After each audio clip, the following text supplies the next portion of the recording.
제가 지난 주간에 처음 경험한 일이 있었습니다. 제가 지팡이를 짚지 않나 요즘 참 많은 일들을 처음으로 경험하게 되는데요.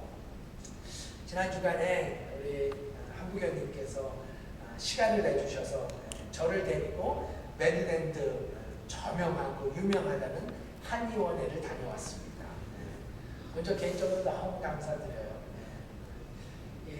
저를 생각해 주셔서 사과를 위해서 긴 시간을 내주시고 같이 가서 이제 메릴랜드 가서 침을 받고 왔습니다. 정말 저명하기는 한가 보다라는 생각이 들었던 게요. 제가 필라에서도 이번에 이제 무릎 때문에 침을 여러 번 맞았는데 뭐 경희 한의원, 영광 한의원, 근데 이렇게까지 환자가 많지 않았었거든요. 근데 그 메릴랜드에는 갔더니 침 맞는 환자들이 꽤 많더라고요. 뭐 우연처럼 한국연님 아시는 부부도 만났으니까 많은 사람들이 그곳을 이용하는 게 분명했습니다. 그런데요, 제가 이제 침 맞으러 원장실로 들어갔더니 글쎄요, 스님이 합장을 하시면서 저를 맞아주십니다. 스님이 완전히 스님 복장을 하고 합장을 해서 저를 이렇게 인사해 주셨습니다. 목사가 돼서 스님을 뵈니까 필라에 있는 이제 친구 목사님들이 제가 이제 메릴랜드로 침 맞으러 간다고 이런 상황이라고 얘기하니까 박사관이 가서 전도하라고, 우리는 못한다고, 구세군 사관이니까 가서 스님에게 전도하라고. 그런데요, 저는 거기서 전도는커녕 스님이 시키는 대로 모두 다 복종하고 왔습니다. 스님의 말을 그대로 듣고 침도 받고 하라는 대로 하고 치료도 받고 잘 왔습니다. 바라기는 하나님께서 그 스님에게 능력을 더하셔서 저를 완전히 낫게 하시기를 바라는데 이 바람이 맞는 건지 좀 헷갈리긴 합니다. 물론 완전 스님의 복장을 하고 환자를 대하셨지만 스님이라기보다는 한의원 원장님으로 일하고 계시고 또 그렇게 불리더라고요. 제가 이 스님, 이 원장님에게 이런 진단을 받았습니다. 참 제 입으로 이런 얘기를 할 줄 몰랐어요. 저보고 이러셨어요. 퇴행성 질환이라고. 퇴행성. 이 퇴행성이라는 게 말이 좋아 퇴행성이지 무슨 뜻이에요? 몸이 퇴화해 간다는 것 아니겠어요? 이제 정말 늙어간다는 거.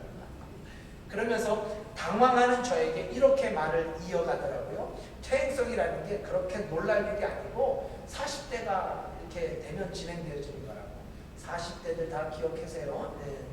40대가 되면 몸을 어떻게 쓰느냐에 따라서 그렇게 될 수 있다고 당황하고 있는 저를 스님께서 위로해 주셨습니다.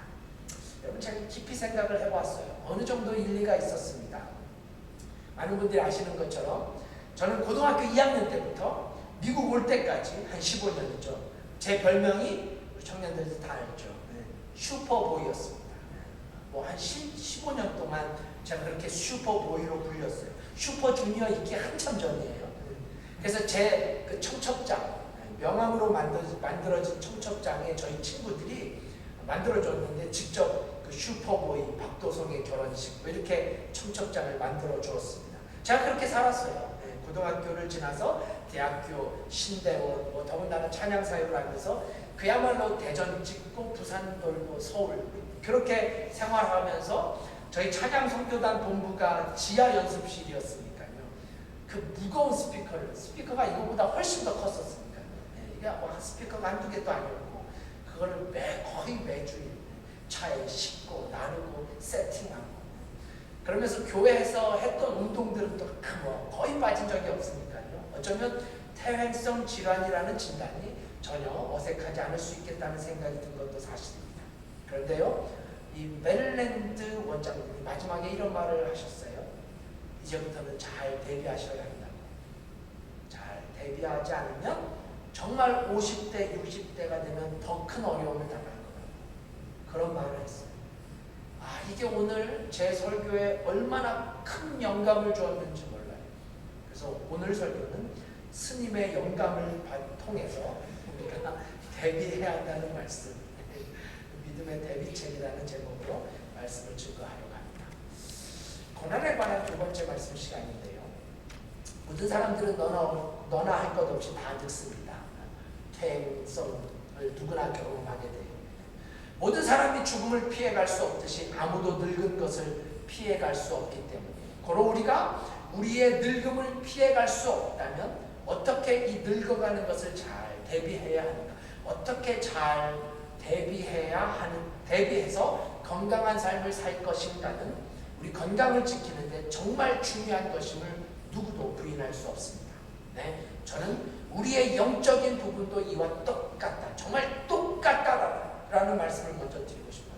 영적인 부분도 이와 똑같습니다. 그래서 우리가 우리의 몸에 대해서 잘 대비해야 하고 준비해야 한다면 저는 우리 신앙인들의 영적인 상태도 잘 대비하고 준비해야 한다고 믿습니다. 그래서 제가 2주 전에 교회론에 관한 말씀을 드리면서 설교 제목이 아직도 기억하시는지요? 건강한 교회, 그 다음 뭐였어요? 건강한 교회, 건강한 성도. 예. 뭐 2주 전에 설교를 기억한다는 것이 거의 기적 같은 일이죠. 예. 이런 기적이 우리 교회도 일어났으면 좋겠어요. 처음 들어보시는 표정이신데요. 저는 오늘 말씀을 준비하고 나누면서 정말 우리 교회가 영적으로 잘 대비하고 준비하는 그런 교회가 되었으면 좋겠어요. 특히 고난에 대해서 말이죠. 혹시 닥쳐올 고난이 아니라 반드시 다가올 고난을 잘 대비하는 것. 우리가 행여 혹시 늙어지는 것이 아니라 반드시 늙어지듯이 우리가 반드시 고난 앞에 서게 된다면 어떻게 이 고난을 잘 대비했는가? 이 고난에 대해서 어떻게 믿음의 대비책을 세웠는가? 따라서 우리에게 어떤 믿음의 대비책이 필요한가를 이 베드로의 설교를 통해서 배우고자 합니다. 그리고 고난 중에도 믿음의 대비로 말미암아 정령 승리하는 우리 구세군 교회의 모든 성도님들이 될 수 있기를 소망하며 베드로의 설교에 귀 기울여 주시기를 부탁드립니다.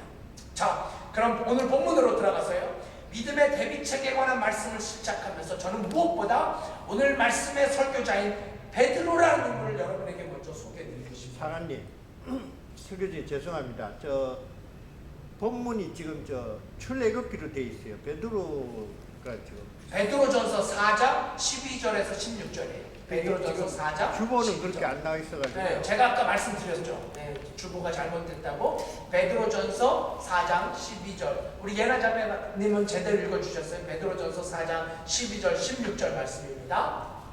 네, 베드로에 관한 본문인데요. 제가 베드로를 먼저 여러분들에게 설명드리고 싶어요. 많은 분들이 베드로라는 인물을 잘 알고 계실 텐데요. 그래도 우리가 다시 한번 지금 말씀을 증거하고 있는 베드로를 좀 만나고 싶습니다. 여러분, 저는 베드로를 생각할 때마다 이 말씀이 얼마나 은혜가 되는지 몰라요.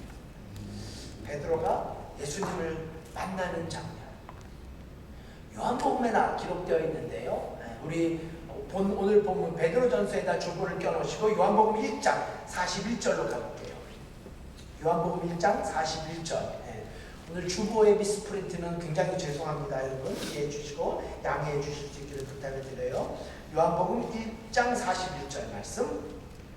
자, 제가 읽을게요. 그가, 이게 요한이에요. 먼저 자기의 형제 시몬을 찾아 말하되 우리가 메시아를 만났다 하고, 메시아는 번역하면 그리스도라. 42절 함께 할까요? 시작. 데리고 예수께로 오니 예수께서 보시고 가라사대 내가 요한의 아들 시몬이니 장차 게바라 하리라 하시니라. 게바는 번역하면 베드로라.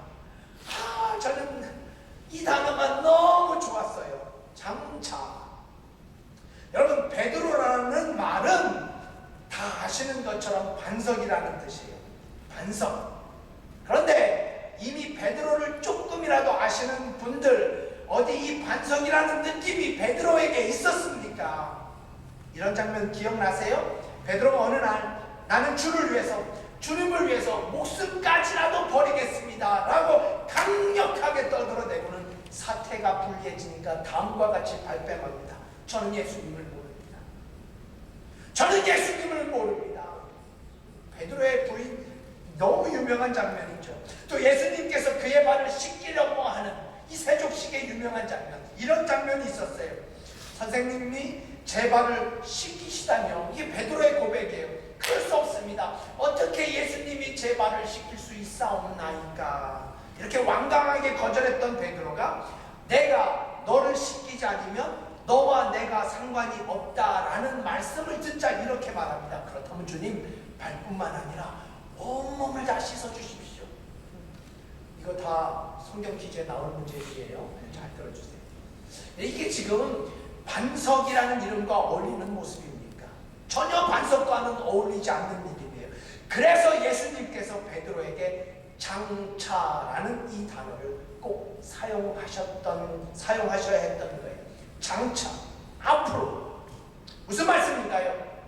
너는 지금은 반석은 아니야. 아직 반석은 아니야.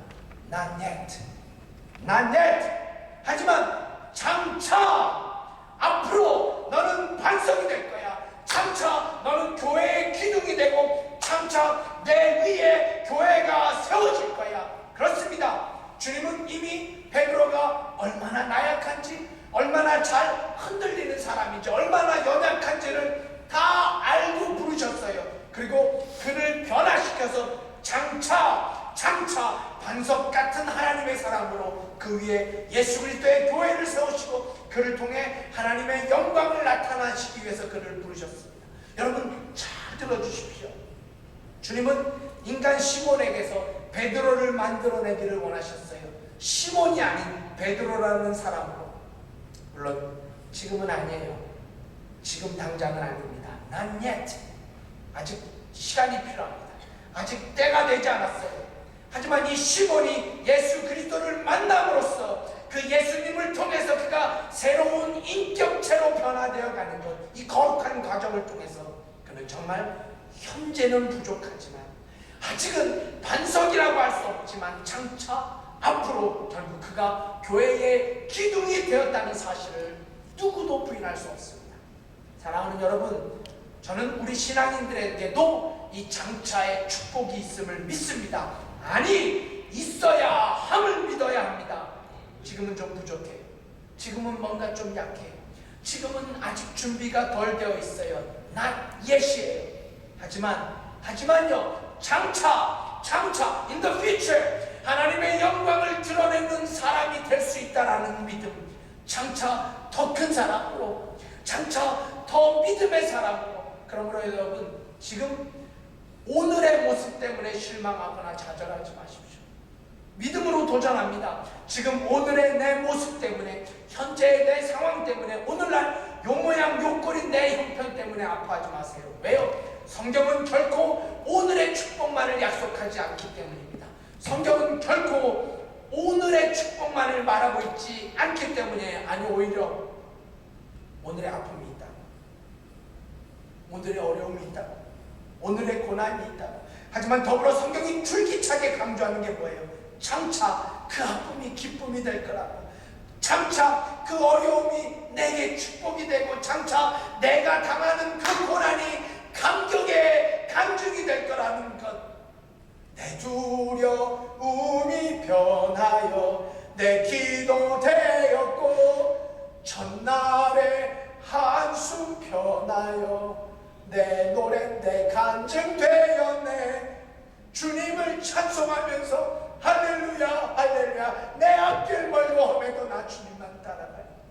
그러므로 사랑하는 그리스도 성도 여러분, 오늘의 이 환난의 때를 보내면서 오늘의 아픈 현실 앞에서 장차의 축복을 사모하십시오.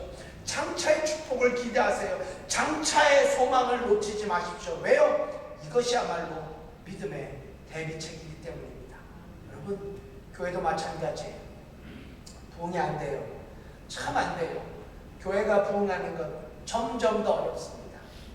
지난 목요일 제가 제일장로교회 강 목사님과 전심 식사를 하면서, 요즘에 이제 저를 걱정하는 목사님들이 이렇게 주위에 친하게 지내던 분들이 저와 이렇게 교제를 더욱더 많이 하게 되네요.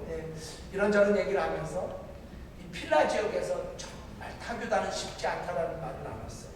신학교가 있어서, 신학교가 있어서 그런지 장로교에 굵직한 신학교가 있고, 그러니까 장로교 목사님들이 정말 많고, 그러다 보니까 타교단, 성결교, 침례교, 감리교, 진짜 어렵다고. 부흥이 참 어렵다고. 특히 필라가. 그러니 구세군이야 오죽하겠습니까? 우리 노부교님이 100명을 놓고 수년간 기도하시는데 쉽지 않습니다. 오늘 꼭 오셔서 저랑 의논할 게 있다고 그러셨는데 못 오셔서 제가 지금 계속 신경이 쓰이듯이. 로마 황제가 시 쓰는 걸 좋아했는데 자신의 시를 쓰는데 시적인 영감을 받기. 시. 쉽게 말해 내가 시를 쓰는데 아마 이때 황제가 쓰는 시가 뭔가 훨훨 타오르는 불, 뭔가 이렇게 타오르는 시였나 봐요. 어떤 유행가 가사처럼 태워도 죄가 되지 않다. 저는 이럴 때 왜 유행가 생각이 나는지 모르겠는데요. 그 윤신혜가 불렀던 가요 있잖아요. 태워도 죄가 되지 않다. 그러니까 정확히 무슨 내용의 시를 썼는지는 모르지만 이런 비슷한 것이 아니었을까요? 아무튼 네로 황제 자신이 불에 대한 시를 쓰기 위해서 그냥 불을 질러버렸어요. 실제로 불을 보고 시를 쓰기 위해서. 집이 다 타버리는 것, 사람이 죽는 것 따위는 전혀 아랑곳하지 않고 황제는 도시를 태우는, 자신이 쓰고자 하는 시 한 편을 위해서 도시를 불사르는 이런 무식하고 비상식적인 명령, 비도덕적이고 비이성적인 행동을 하게 됩니다. 정말 이해가 가지 않지만 실제로 로마 황제 네로는 자신의 시흥을 돋구기 위해서 시티 전체를 불지르는 만행을 저지르게 됩니다. 그런데요, 이게 그 당시 기독교인들에게 잊을 수 없는 끔찍한 사건이 됩니다. 왜 그토록 잊을 수 없는 사건이 됐을까요? 로마의 황제가 이 방화의 책임을 누구에게 돌렸어요? 그리스도인들에게 이 책임을 돌립니다. 그래서 그 후에 이 사건 이후에 그리스도인의 박해가, 네로의 박해가 시작이 돼요. 그 전에도 없었던 것도 아니었지만 이 사건이 계기가 돼서 정말 무시무시한 처참한 신앙인들을 향한 말로 형용할 수 없는 그 1세기의 그리스도인의 박해, 네로의 박해의 세월이 시작되게 됩니다. 자, 이런 역사적 배경을 설명하고 있는 성경학자들은 베드로전서를 주후 63년에 기록하였다고 주장합니다. 뭐 다른 의견을 내는 의견도 존재하지만 대부분의 성경학자들은 베드로전서가 63년에 쓰여졌다라고 그렇게 설명합니다. 그러니까 베드로가 쓰여진 때가 이 화재가 일어나기 전 64년이니까요. 바로 얼마 전에 쓰여졌다는 거예요. 여러분, 이게 왜 중요하냐면 여러 성경학자들이 베드로가 이미 이때 그리스도인들에게 닥쳐올 환난을 감지하고 있었다라는 설명 때문이에요. 베드로가 엄청난 사건을 직감했어요. 어느 신학자는 베드로의 예언이다라고까지 설명합니다. 그래요.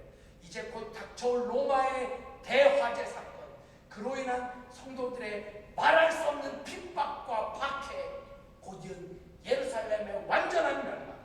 네, 이런 중대한 역사적인 고난의 연장 앞에 두고 성령께서 베드로를 감동시켜 이 고난을 대비하도록 하게 하신 하나님의 말씀, 그것이 바로 베드로서라는 거예요. 그래서 베드로서를 가리켜 신학적으로 소망의 서신, 이런 별명이 붙여 있습니다. 소망의 서신. 저는 이 시간 이 베드로의 심정을 여러분에게 그대로 전하고자 합니다. 그것은 바로 고난을 준비하십시오라는 메시지. 이 베드로 사도가 21세기 오늘을 사는 우리 신앙인들에게 전하고자 하는 메시지도 동일하다고 믿습니다. 성도 여러분, 환난을 대비하십시오. 어려움을 대비하세요. 어렵다만 하시지 마시고, 그 어려움은 불같은 어려움일 거예요. 불형처럼 무서운 거예요. 하지만 무서워만 하지 마시고, 이상하게만 생각하지 마시고 대비하셔야 합니다. 여러분, 대비하십시오. 이것이 바로 믿음입니다. 그렇습니다.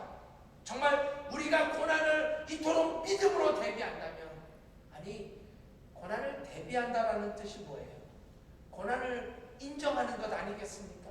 고난이 있다는 사실을 시인하는 것 아니겠어요? 네, 제가 계속해서 강조합니다. 성경은 단 한 번도 우리 신앙인들이 신앙 때문에 고난에서 면제된다고 약속치 않습니다. 아니, 오히려 신앙 때문에 고난이 더 있을 수 있다는 사실을 수도 없이 많이 강조하고 있어요. 그렇다면 우리가 먼저 고난이 있다는 사실을 인정할 필요가 있지 않겠어요? 삶이 어렵다는 사실을 시인해야 합니다. 우리에게 잘 알려진 책 중에 죽으면 죽으리다라는 책이 있어요. 저도 오래전에 막 눈물을 흘리면서 읽었던 기억이 있습니다. 안희숙 사모님의 책. 이 책에 그분의 이런 간증이 실려 있습니다. 이분이 이렇게 기도했어요. 하나님, 나도 순교하게 해주십시오.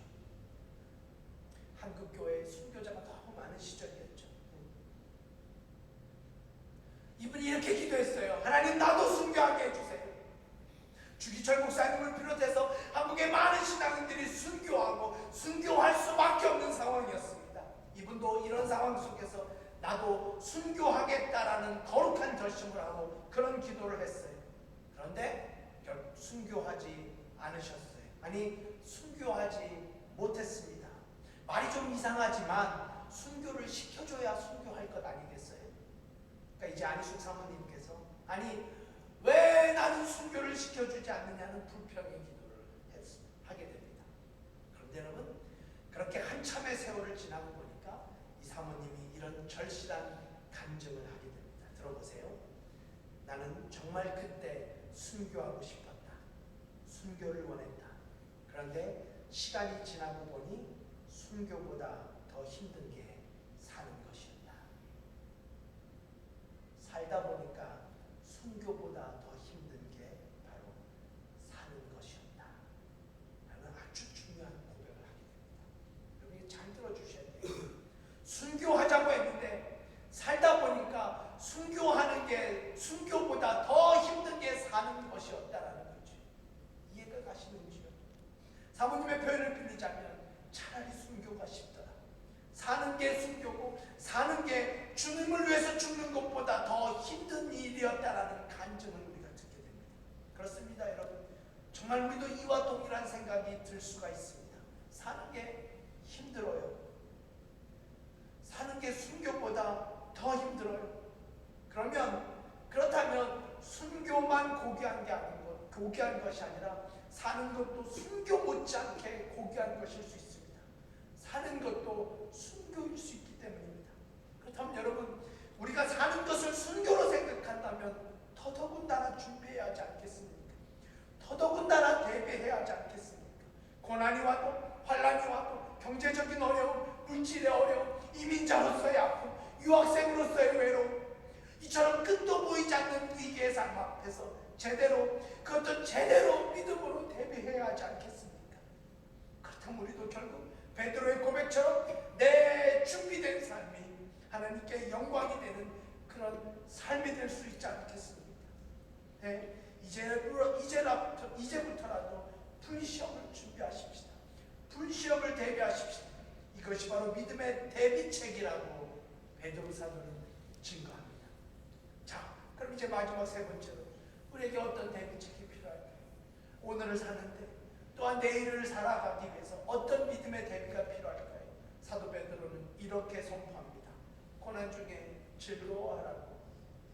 고난 앞에 즐거워하라는 것이 오늘 베드로의 메시지예요. 우리 직접 확인해 봅시다. 우리 본문의 13절 말씀이에요. 베드로전서 14장 13절 말씀. 우리 함께 한 목소리 읽습니다. 시작. 오직 너희가 그리스도의 고난에 참여하는 것으로 즐거워하라. 이는 그의 영광을 나타나실 때 너희로 즐거워하고 기뻐하게 하려 함이라. 이 부분 아주 깊은 말씀의 묵상이 필요한 부분이에요. 제가 다음 시간에도 이 같은 본문을 가지고 우리가 고난 앞에 즐거워해야 될 이 성경적 이유에 대해서 제가 여러분에게 설명을 드리려고 합니다. 왜 우리가 고난 앞에 즐거워해야 할까요? 우리가 베드로 사도의 그 외침을 좀 더 가까이 듣게 되실 거예요. 그런데요, 저는 우리가 고난 앞에 즐거워해야 할 이유를 듣기 전에 그 전에 고난 앞에 즐거워하기 위한 중요한 우리의 책임이 있음을 말씀드리고자 합니다.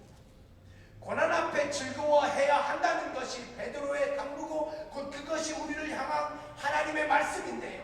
우리가 이 말씀을 지키기 위해서 즉 고난 중에도 즐거워하기 위해서 반드시 우리에게 행해야 할 책임이 있습니다. 그게 바로 즐거워하기 위해서 슬픔을 멈추는 일입니다.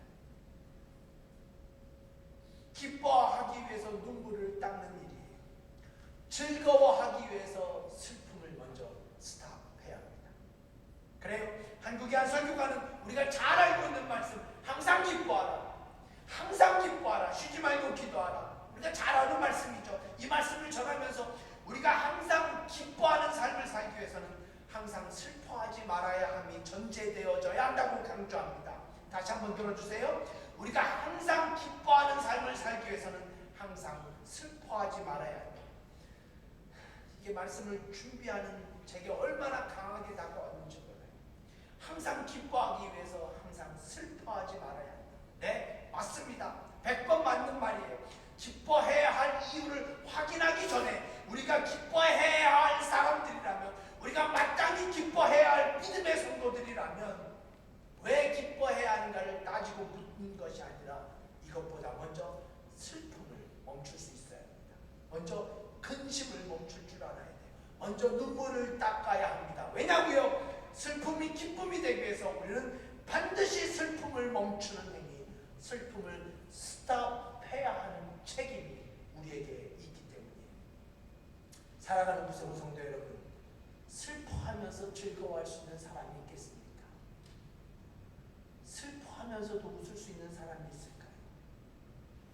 눈물을 흘리면서도 기뻐할 수 있는 사람, 악을 쓰면서도 기뻐할 수 있는 사람이 있겠습니까? 아니, 미워하면서 사랑할 수 있는 사람, 이게 어디 말이 되는 말입니까? 그렇죠? 진짜 사랑하기 위해서 미움을 먼저 스탑해야 합니다. 진정으로 사랑하기 위해서는 먼저 미움을 스탑할 수 있어야 해요. 왜냐하면 진짜 사랑하는 마음은 결코 미움에서 시작될 수 없기 때문이에요. 마찬가지죠. 우리가 기뻐해야 할 이유나 방법을 따지기 전에 기뻐하기 위해서 슬픔을 멈추십시오. 즐거워하기 위해서 눈물을 먼저 닦으십시오.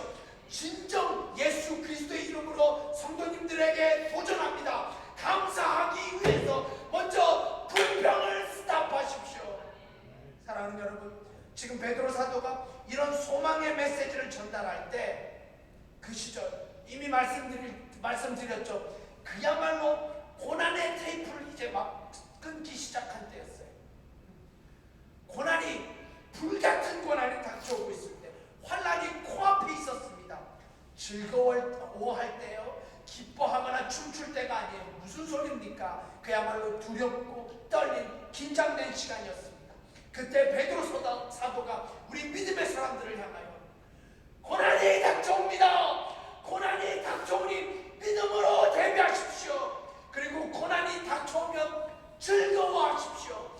고난이 닥쳐오면 그것이 예수 그리스도의 저 십자가의 고난이라 여겨 기뻐하십시오라는 이 엄청난 메시지를 세상 사람들이 아닌 믿음의 사람들에게 던지고 있음을 우리는 결코 잊지 말아야 합니다. 이제 말씀을 마치려고 하는데요. 오늘 저는 골프 얘기로 말씀을 마치려고 합니다. 요즘 제가 이렇게 심하게 이게 무릎이 안 좋다 보니까요, 여러 목사님들이 저를 걱정해줘서 뭐 밥도 사주고 이런저런 얘기를 나누고, 어떤 목사님이 그랬어요. 제가 아픈 걸 보고, 박사관님 이제는 골프를 치라고, 축구나 야구는 관두고 골프하라. 그러면서 골프에 대해서 얼마나 많은 얘기를 저에게 해줬는지 몰라요. 아시는 대로, 여러분이 아시는 대로 저는 골프를 할 줄 모릅니다. 아니, 전혀 할 줄 몰라요. 한 번도 해보지 못했는데요. 이유는 간단합니다. 골프공을 넣는 홀이 너무 작아요. 이 홀이 한 농구골대만 돼도 제가 골프를 했는지 모르겠는데 홀이 너무 작아요. 네. 저는 홀이 더 커지면 골프를 하려고 하는데요. 정연히 그런 날이 오겠죠. 그런데 이 골프라는 운동이 멘탈 싸움이라고 얘기를 해요. 이게 축구나 농구처럼 상대방의 몸과는 부딪힘이 전혀 없지만 상대방과의 멘탈 싸움이다. 정연히 정말 그렇죠? 네, 그럴 거예요. 네. 제가 왜 이런 말씀을 드리냐면요.